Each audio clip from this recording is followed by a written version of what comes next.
Corona وبا، لوگ کتنے لوگ چلے گئے، اس کے صدمے آ گئے تو بیماری پھیلی، اور اس بیماری میں پٹنہ اور پھلواری کے کئی لوگ صدمے آ گئے.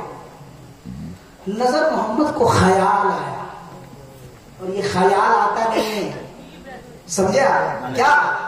ڈالا جاتا ہے، خیال آتا نہیں. ابھی اس خیال کے بارے میں بتاؤں گا تھوڑی دیر کے بعد. یہ ڈالا جو جاتا ہے، جو خیال انسان بھول جاتا ہے تو من جانب اللہ ڈالا جاتا ہے. تو نظر محمد کو خیال آیا کہ کیوں نہ وہ جو کپڑا میرے پاس رکھا ہوا ہے، چادر رکھی ہوئی ہے حضرت تاج عارفین کا، ذرا اس سے فائدہ حاصل کریں. اور کیا کیا کہ جو مریض تھا اس مریض کے سر پر اس کپڑے کو رکھ دیا. مریض کے سر پر اس کپڑے کو رکھ دیا. کیا ہوا کہ کچھ ہی دنوں میں، 2-3 دن یا 4 دن کے اندر کیا ہوا، اس مریض کو اس مرض سے افاقہ ہوا جو مہلک بیماری تھی.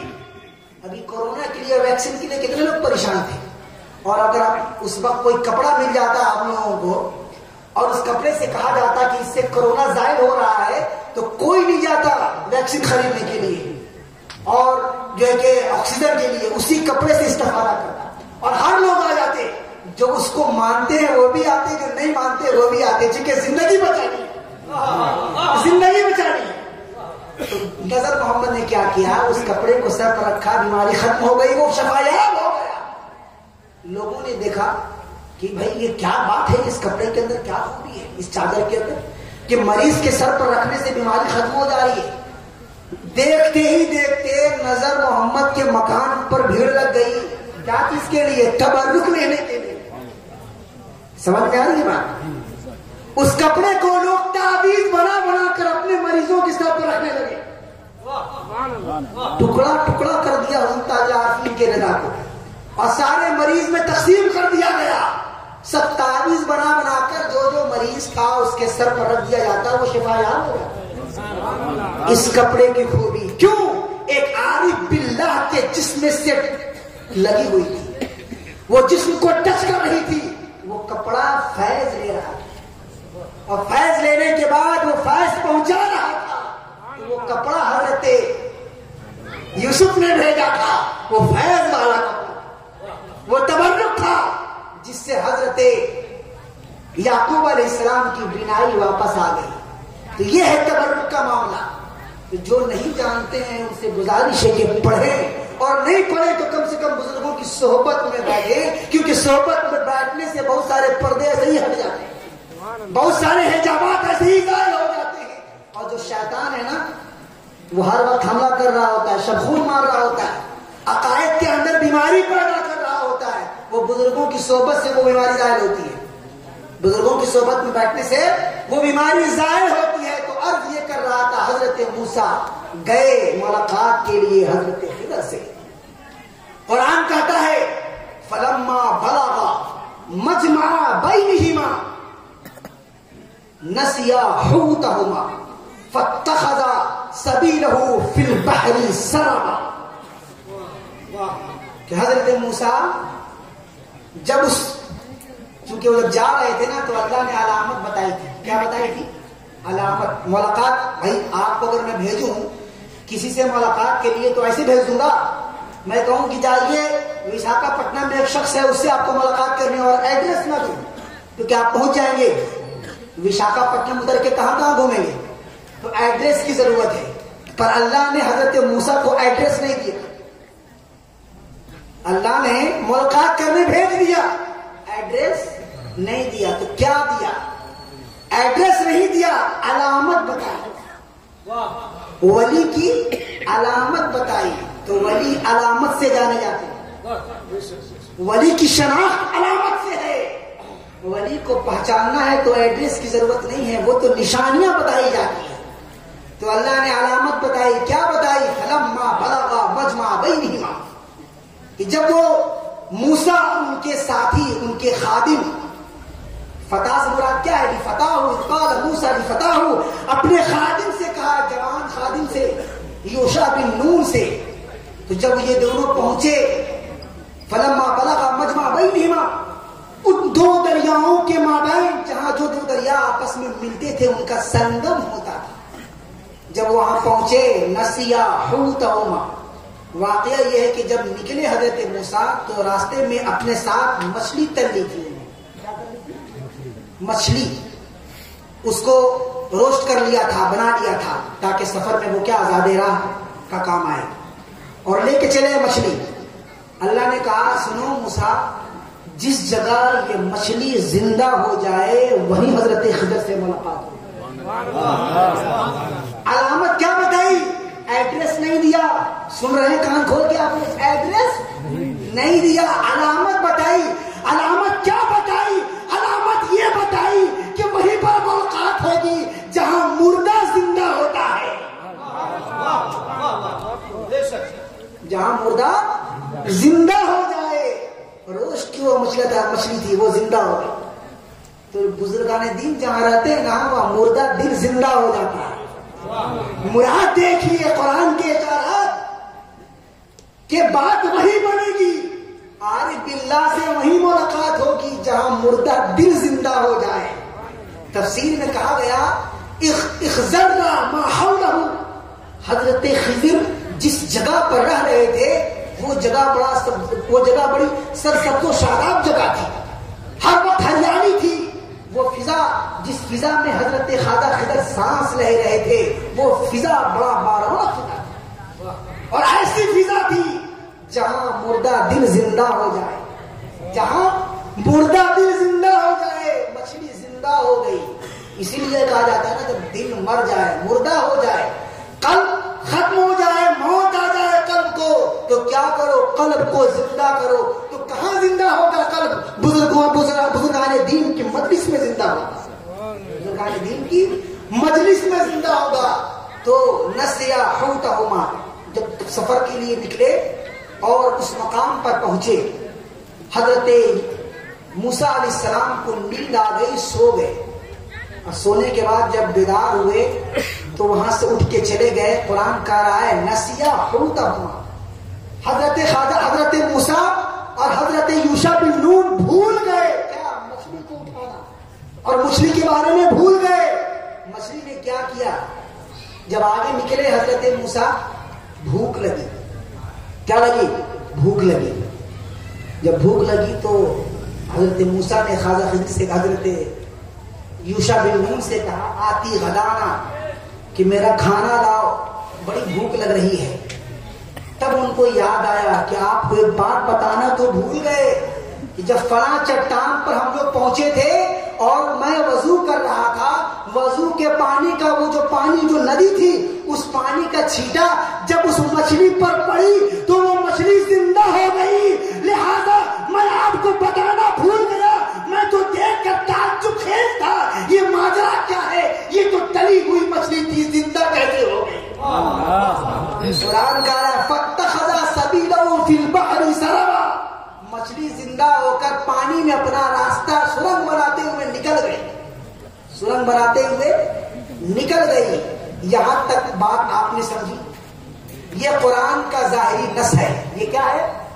ظاہری نص ہے۔ اب آئیے بزرگان دین نے اس سے کیا مراد لیا اور اپنے مریدین متوسلین کو جو انہوں نے تربیت دی اور تربیت کی وہ کیسے کی؟ فرمایا قرآن کے اندر جو موسیٰ کا ذکر ہے، موسیٰ وہ قلب موسیٰ ہے، موسیٰ سے مراد قلب ہے، سمجھیے گا بات، موسیٰ سے مراد قلب ہے، اور یوشع بن نون جو ان کے ساتھی جس کو قرآن نے جوان کہا اس سے مراد نفس ہے، اس سے مراد نفس ہے۔ تو اللہ نے قلب کو اور نفس کو ایک لمبے سفر پر لگا دیا، سفر پر، اور سفر پر کب لگایا؟ اللہ نے اس قلب کو اور اس نفس کو پیدا کہاں کیا؟ عالم بالا میں۔ اب ہماری اصلیت پر غور کریں کہ ہم تھے کون اور کیا ہو گئے؟ ہم تھے کیا؟ ہمارا وجود کیا تھا؟ ہمارا مقصد کیا تھا؟ اور اس دنیا میں آنے کے بعد ہم کیا ہو گئے؟ اللہ نے تخلیق کی، قلب کی اور نفس کی، کہاں؟ عالم بالا میں، اور سبوں کو جمع کیا اور کیا کہا؟ الستو بربکم، کیا میں تمہارا رب نہیں ہوں؟ سب نے ایک زبان کہا بلا کیوں نہیں، آپ بالکل میرے رب ہیں۔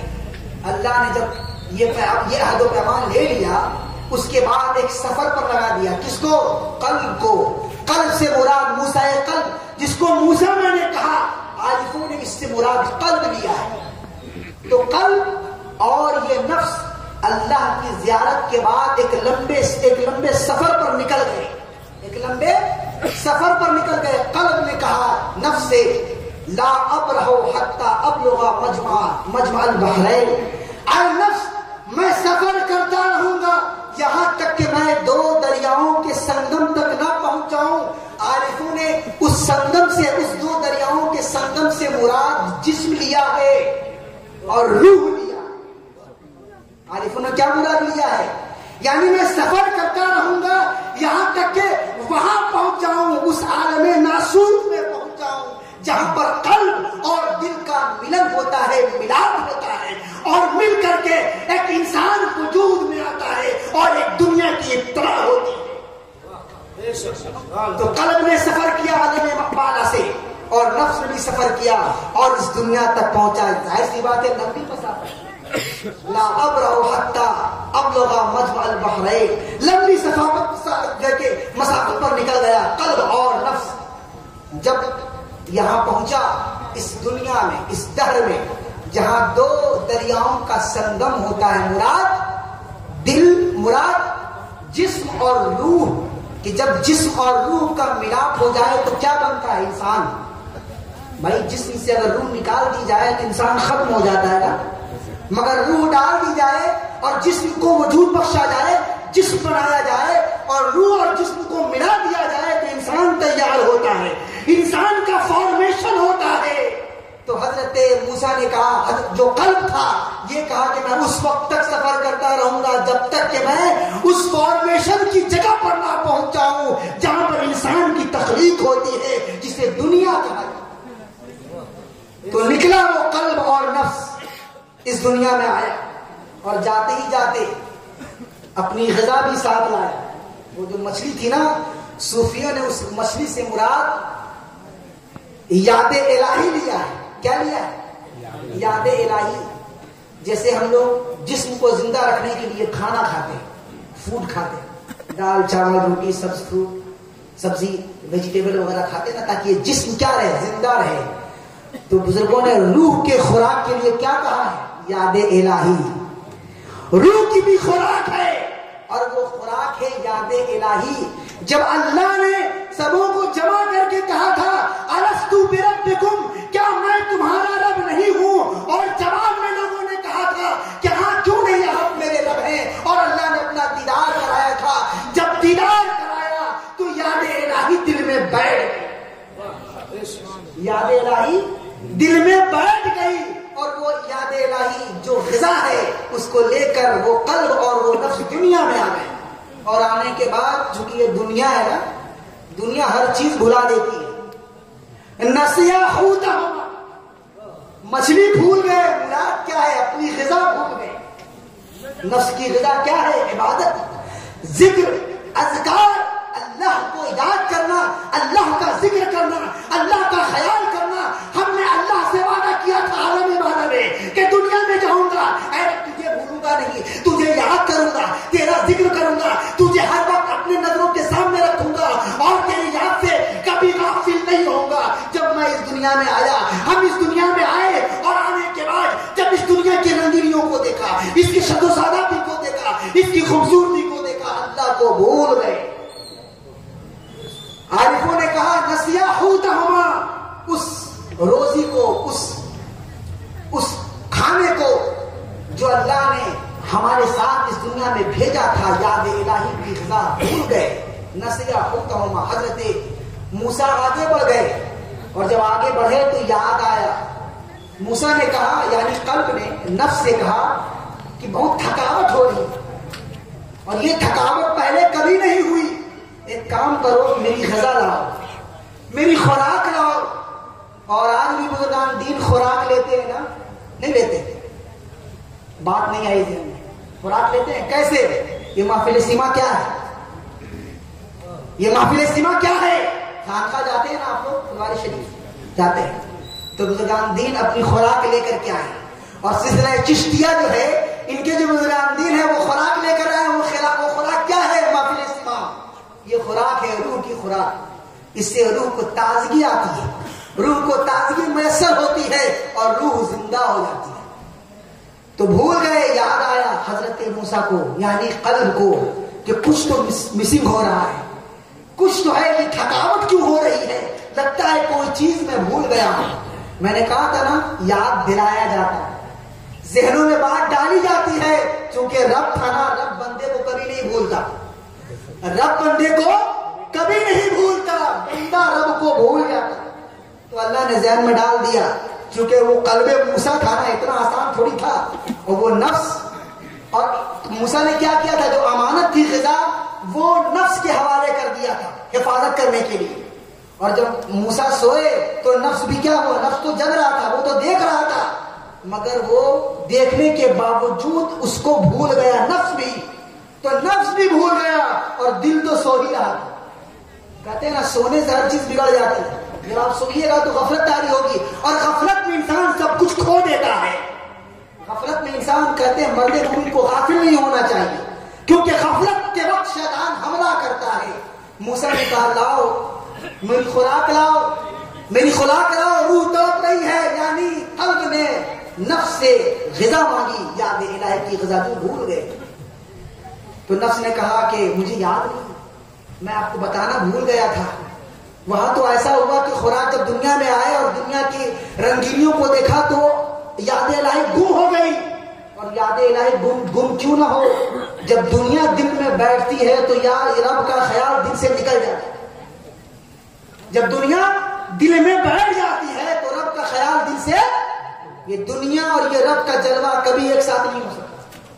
تو دنیا دل میں بیٹھی، اللہ کا خیال دل سے نکل گیا.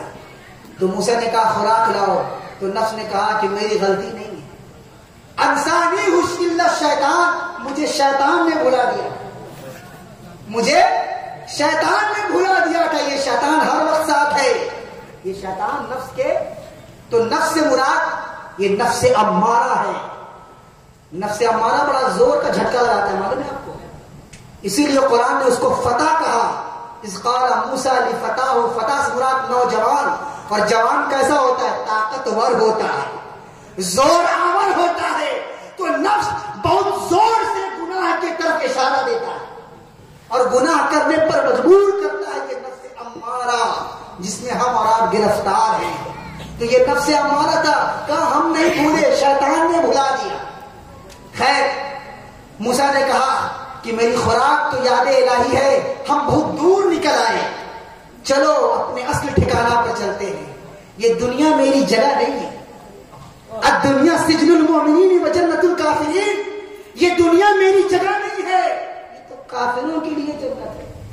میری جنت تو وہ ہے جہاں اللہ نے کہا تھا الست بربکم، وہ جو اللہ کی آواز عرش میں گھوم رہی تھی اور زور زور سے پکار رہی تھی، اے لوگوں دنیا میں گئے ہم سے وعدہ کیے تھے، کیا ہوا وعدہ، کہاں گیا وعدہ، کیسے بھول گئے. تو صوفی اسی طرح اشارہ کرتے ہیں، یاد دلاتے ہیں. کیا کرتے ہیں؟ اپنی اصل زندگی کو یاد دلاتے ہیں. تم اس دنیا کے نہیں ہو، تمہاری دنیا تو ملأ اعلیٰ ہے، تمہاری دنیا ملأ اعلیٰ ہے. علامہ اقبال نے بھی کہا تھا اے طائر لاہوتی، اس رزق سے موت اچھی. تو ہم لوگ تو طائر لاہوتی ہیں، اس دنیا کے پرندے ہیں. یہ دنیا ہمارے لیے نہیں ہے. یہ دنیا، علامہ اقبال نے یاد دلایا، اے لوگوں کہاں ہو تم، کہاں کھو گئے، اپنے وجود کو یاد کرو. تم اس دنیا کے پرندے نہیں ہو، تم ملأ اعلیٰ کے پرندے ہو، اس عالم کے پرندے ہو جس کو القدس کہا جاتا ہے. اپنے وجود کو یاد کرو، اپنے آپ کو پہچان لو کہ تم یہاں کیوں آئے تھے، مقصد کیا تھا تمہارا. تو اے طائر لاہوتی، اس رزق سے موت اچھی جس رزق سے آتی ہو پرواز میں کوتاہی. تو پرواز میں کوتاہی آ رہی ہے. موسیٰ نے کہا یعنی قلب نے، یہ ہماری دنیا نہیں ہے، چلو وہیں سے جہاں سے آئے تھے، چلو اسی جگہ پر جہاں سے آئے تھے. قلب نے سفر کیا کس کے ساتھ؟ نفس کے ساتھ. اور جب سفر کیا تو ملاقات ہوئی کس سے؟ فوجد عبدا من عبادنا، اللہ کے بندوں میں سے ایک بندے سے ملاقات ہوئی. مفسرین اور حدیث میں اس بندے کا نام کیا بتایا گیا؟ خضر بتایا گیا. تو نفس اور روح کس سے ملاقات کیے؟ اس عارف باللہ سے ملاقات ہوئی جو رب کا راستہ بتاتا ہے. بھائی آپ تو آئے بھول گئے راستہ نا، کیونکہ یاد الہی تو دل سے نکل گیا، یاد الہی دل سے نکل گئی، راستہ بھول گئے. اب جب راستہ بھول جائیں گے تو کوئی میپ چاہیے نا، جہاں سے آئے تھے وہاں پہنچنا میپ چاہیے. میپ کہاں ہے؟ عارف باللہ موجود ہے. تو کہا وجد عبدا من عبادنا، اس لاہوت تک پہنچنے کے لیے کسی عارف کی ضرورت ہے جو تمہیں اس لاہوت تک پہنچا دے جو تمہارا ٹھکانہ ہے. تو ملاقات ہوئی کس سے؟ فوجد عبدا من عبادنا، میرے بندوں میں سے ایک بندے سے ملاقات ہوئی. اللہ کا رائے آتیناہ رحمتا من عندنا، وہ بندہ جس کو میں نے اپنی طرف سے رحمت عطا کی، نعمت عطا کی. وعلمناہ من لدنا علما، اور صرف رحمت نہیں بلکہ میں نے اسے علم لدنی عطا کیا، علم معرفت عطا کیا، قرآن کے رموز عطا کیا، اس کے مخفی اشارات عطا کیا. لہذا ان سے ملاقات کرو تاکہ اپنا سفر جاری رکھ سکو. تو پتا چلا ملاقات ہوئی کس سے؟ حضرت خضر سے، جو رہبر ہیں، جو ایک سالک کو اللہ تک پہنچانے کے لیے اس راستے کی رہنمائی کرتے ہیں. تو مصری نے کیا کیا تھا؟ فاتخذ سبیلہ فی البحر سربا، سرنگ بناتے ہوئے، راستہ بناتے ہوئے وہ پہنچ گئی کہاں؟ جہاں حضرت خضر کھڑے ہو کر نماز پڑھ رہے تھے. تو حضرت موسیٰ اسی راستے کو فالو کیے، اسی کا تعاقب کیا، اور اسی کو کہتے ہیں مسلک. یعنی سالک کیا کرتا ہے؟ اس راستے پر چلتا ہے جو راستہ اللہ تک پہنچانے والا ہے، اور اسی راستے کی جستجو میں نکلتا ہے، اسی راستے کی تلاش میں نکلتا ہے. چونکہ اللہ کی طرف سے اسے یاد آ جاتا ہے کہ تمہاری جو غذا ہے، تمہاری روح کی جو غذا ہے وہ یاد الہی ہے، اور تمہاری روح اس وقت تک بیدار نہیں ہو سکتی، زندہ نہیں ہو سکتی جب تک کہ یاد الہی کی خوراک تمہیں نصیب نہ ہو جائے. تو عارف باللہ کے پاس پہنچے حضرت خضر اسلام کے پاس، اور جانے کے بعد حضرت موسیٰ نے کیا کہا کہ ہم نے اللہ سے سنا ہے کہ آپ کے پاس علم باطن ہے، آپ کے پاس کیا ہے؟ علم معرفت ہے. تو میں چاہتا ہوں کہ میں آپ سے وہ علم حاصل کر لوں. یعنی قلب نے نفس سے کہا، کیا کہا کہ ہم کو تو اللہ تک پہنچنا ہے تو کوئی راہب تو چاہیے، کوئی مرشد تو چاہیے جو راستہ میں بھول گیا تھا وہ راستہ مجھے دکھلا دے. سمجھ رہے بات؟ وہ راستہ مجھے دکھلا دے تاکہ میں اس کی رہنمائی میں اللہ تک پہنچ جاؤں. تو خضر نے کیا کہا؟ انک لن تستطیع معی صبرا، اتنا آسان نہیں ہے یہ راستہ، بڑا کٹھن ہے، بڑے نشیب و فراز ہے. کتنے آئے گر گئے، کتنے آئے ختم ہو گئے. اس راستے پر چلنا اتنا آسان نہیں ہے، بہت مشکل ہے، بڑے صبر کی ضرورت ہے. کیا کہا خضر نے؟ صبر کی ضرورت ہے. موسیٰ تم سے صبر نہیں ہوگا. تو عارفوں کے ساتھ رہنے کے لیے اور اس راستے پر چلنے کے لیے بڑے صبر کی ضرورت ہوتی ہے. بار بار خضر کہہ رہے تھے کہ تمہیں صبر نہیں ہوگا موسیٰ، نہیں کر سکتے. تو موسیٰ نے وعدہ کیا نہیں صبر کر لیں گے، ہم کو وہ علم حاصل کرنا ہے جو آپ کے پاس ہے، علم معرفت. تو کہا چلو پھر دونوں نکل گئے. یعنی نفس اور قلب، اور وہ جو خضر تھے انہیں کہا گیا وہ کیا تھے؟ وہ عقل نورانی تھا. وہ کیا تھا؟ عقل نورانی. یہ تینوں سوار ہو گئے ایک کشتی پر، چونکہ اب یہ کیا بن گئے؟ مرشد بن گئے اللہ تک پہنچانے کے لیے. ایک کشتی پر سوار ہوئے، اور جب کشتی پر سوار ہوئے تو خضر نے کیا کیا؟ اس کشتی کو توڑ دیا.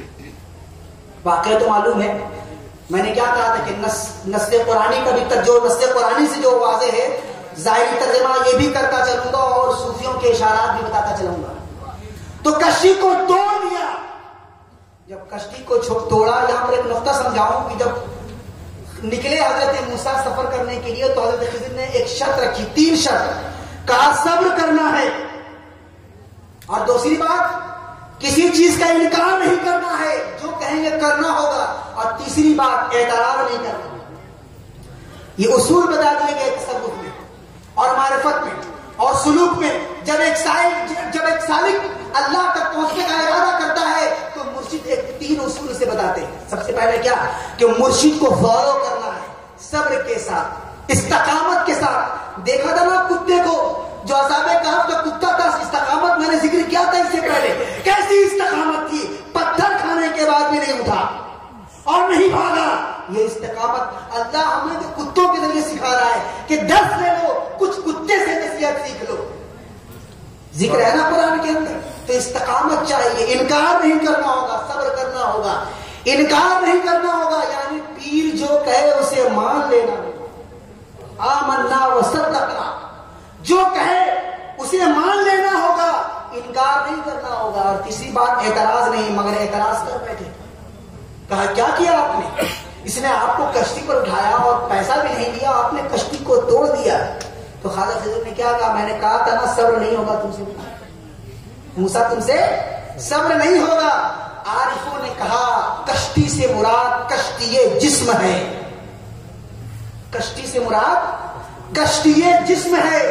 اور جب کوئی اس راہ پر نکلتا ہے نا، بڑے آزمائش کا سامنا کرنا پڑتا ہے، تو صوفیاء کرام پہلے اس کو جلاتے ہیں، اس کے جسم کو توڑتے ہیں۔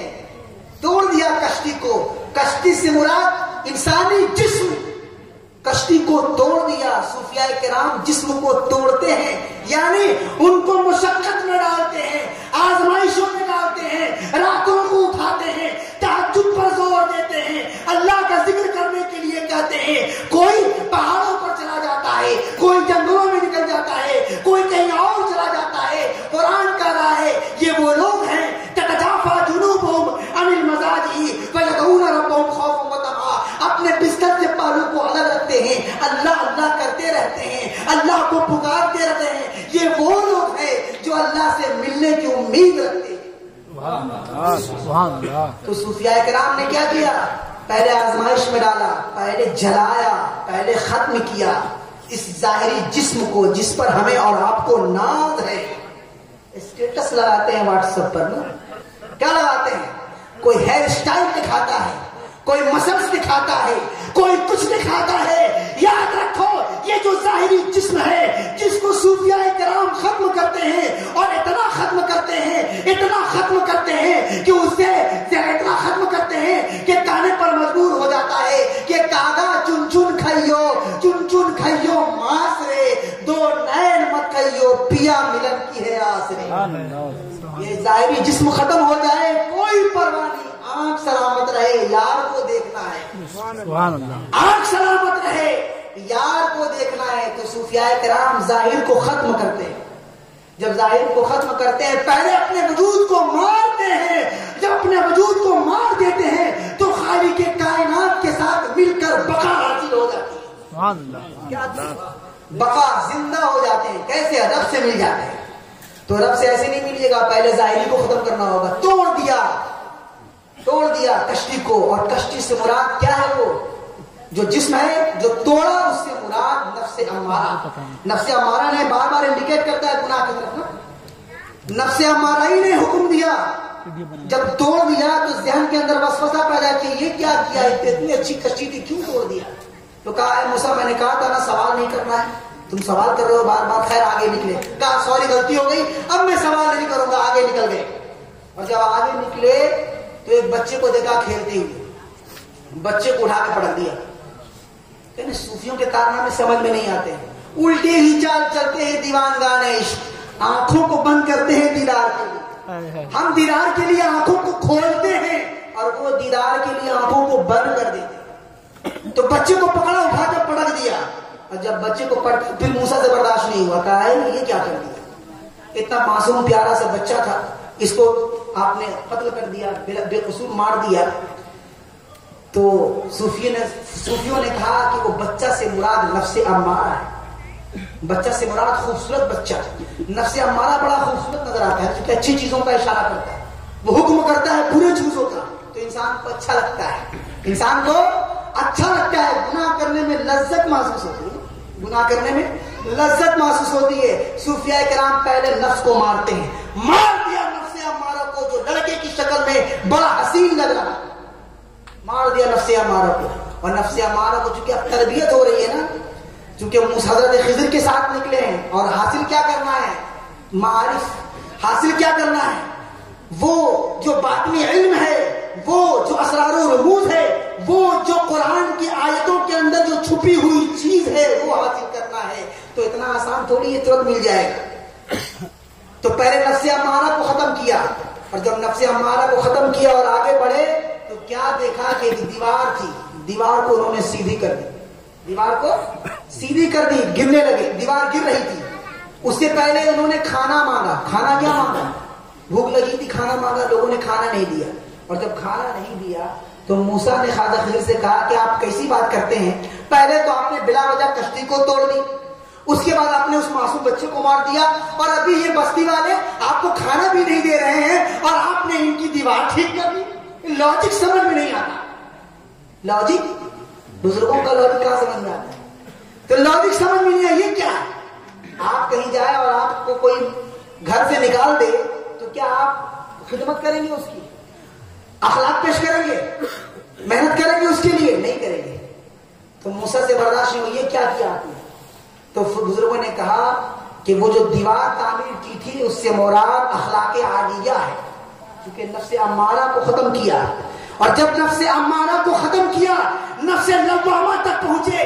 لوامہ کیا ہے؟ لوامہ لعنت کرتا ہے کہ تم نے یہ غلطی کیوں کر دی، یہ تمہیں نہیں کرنا چاہیے تھا۔ جب انسان کو اپنے گناہ کا احساس ہو جائے، یہ نفس لوامہ، جب انسان کو ریئلائز ہو جائے کہ وہ غلطی کر رہا ہے تو یہ نفس لوامہ ہے۔ اس کے بعد جب وہ نفس لوامہ سے نکلے تو نفس مطمئنہ میں داخل ہو گئے، تو نفس مطمئنہ کی حفاظت کے لیے حضرت خواجہ خضر نے دیوار کو ٹھیک کر لی کہ نفس مطمئنہ تو مل گیا ان کو، مگر اس کے اندر مضبوطی نہیں تھی۔ تو مضبوطی کیسے آتی ہے؟ نفس مطمئنہ میں مضبوطی آتی ہے اعلیٰ اخلاق سے، اعلیٰ کردار سے، محبت سے، شفقت سے، عنایت سے، عطا سے۔ جب آپ یہ کریں گے تو مضبوطی آئے گی۔ بزرگان دین نے اعلیٰ درس دیا، کیا دیا؟ جب ایک صوفی کامل ہونے لگتا ہے اور جب وہ نفس مطمئنہ کے درجے تک پہنچ جاتا ہے تو شیطان حملہ کرتا ہے، تو حملہ کے لیے نفس مطمئنہ کو مضبوط ہونا ضروری ہے۔ دیوار ٹھیک کر دی، سیدھی کر دی تاکہ دیوار کے اندر مضبوطی آ جائے۔ لہذا نفس کو مضبوط کرنے کے لیے آپ نے کیا کیا؟ اخلاق پیش کیا، اعلیٰ کردار پیش کیا، آپ نے عمل کر کے دکھایا، اور یہی وجہ ہے کہ صوفیاء کرام اعلیٰ اخلاق پیش کرتے ہیں۔ صوفیاء کرام کیا کرتے ہیں؟ آپ دیکھیے، آپ کرتے رہیے ان کے اوپر لانتان، آپ لگاتے رہیے ان کے اوپر کفر کا فتویٰ، وہ خاموش رہتے ہیں۔ آپ لگاتے رہیے ان کے اوپر فتوے ٹھوکتے رہیے اور کچھ بھی کہتے رہیے، وہ زبان بند رکھتے ہیں، اور اللہ چونکہ ان کو موقع ہی نہیں ہے جواب دینے کا، وہ تو یاد الہی میں غرق ہیں، ان کو کہاں فرصت کہ آپ کے سوال کا جواب دیں۔